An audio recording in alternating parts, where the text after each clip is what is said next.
many people really underestimate the size of the faith community in the United States. And so I think one of the things, especially the success of that Bible show last year on the History Channel, it really shocked, I think, Hollywood folks into realizing that there really is an audience for this stuff. And it's not just popular with evangelical Christians, it's popular with other folks. So I think there really is a hunger for that stuff. I'd say the other more disturbing issue for me as a Christian, again, I mean, all of the numbers for mainline faith communities are going in the wrong direction right now. Attendance, membership, giving, we're facing into a lot of social challenges. So we've got the situation where the institutions that historically delivered this narrative to the public are really declining in their impact on the culture. And so in some ways the media is taking up and responding to something that, there's people who aren't coming to church but they're turning on their TVs. Why are people not turning to us but they're turning to the History Channel and NBC? The producer of the new series at AD. The Bible Continues. I know, it's a... But anyway. Yeah, anyway, right?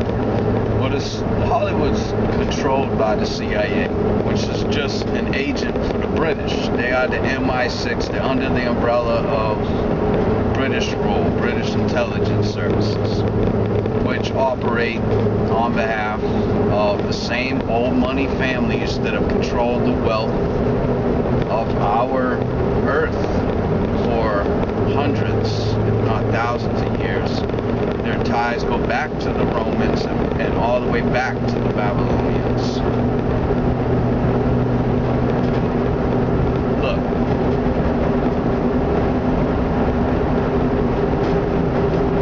what they seek to do now is to contain the hearts and minds of men. They don't want a community to separate and begin to establish their own rule of law, their own culture, and their own livelihood. The example they give us of a separate community is ISIS. ISIS is the big example now that they want to show the world, hey, if you don't want capitalism, if you don't want civil law, British colonial civil law, this is your alternative. Now, when it comes to groups like Hamas and certainly Iran and North Korea, you know, these groups are demonized the most because they're the ones that have a functioning society with a functioning government that's supported by its people. Now, that doesn't mean that I support Hamas or I support Iran or whatever. That's all besides the point. The point is that these are alternatives to this establishment that we have had for hundreds, if not thousands of years. And when, you know, they want to attack Iran with nuclear weapons, it's not about nuclear weapons, it's about their system. It's about their economy, and it's about their socio framework as well. You know, they have an intranet.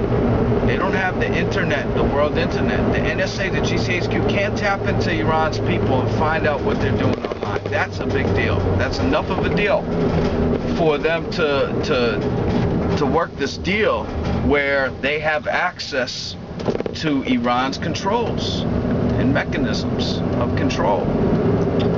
They will in some way be able to plant an ability for access to that information that they so desire. So whatever they show us is not, it's always what they want us to see on the surface. They're cherry picking the information. If you go on YouTube and leave a comment that's intelligent and also helps people to learn, it won't show up. Change counts, change the account, come back, you won't see it. But if you go on there and just kind of, yeah, maybe you're having a bad day and you leave, you know, something just darn right foolish, you can guarantee they're going to make sure that stays and sticks.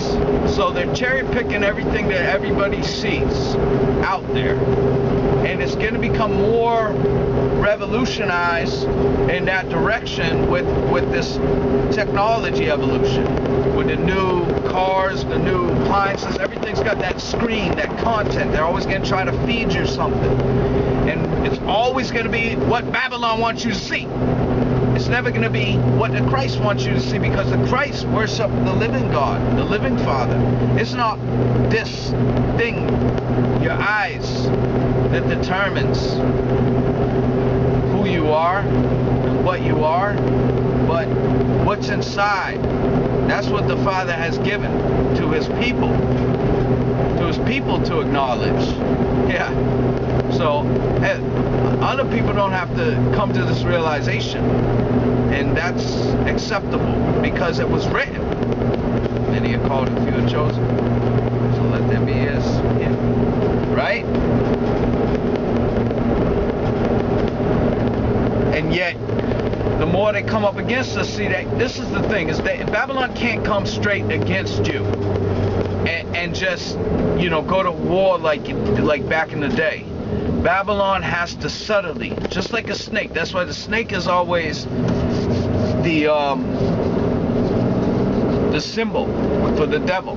Is because the snake is smart. It's a smart creature, and it knows how to evade detection. And that's what Satan has been doing this whole time, is evading detection. And he does that by appearing to be illustrious. He's always smiling. He's the greatest guy. He's the most beautiful woman, right? The angel was beautiful.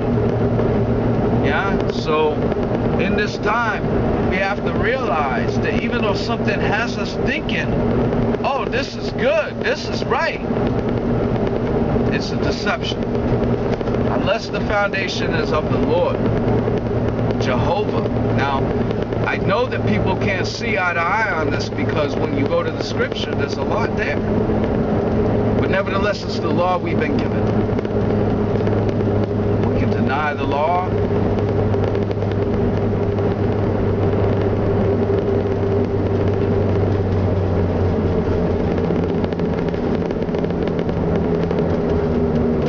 But the law won't deny us.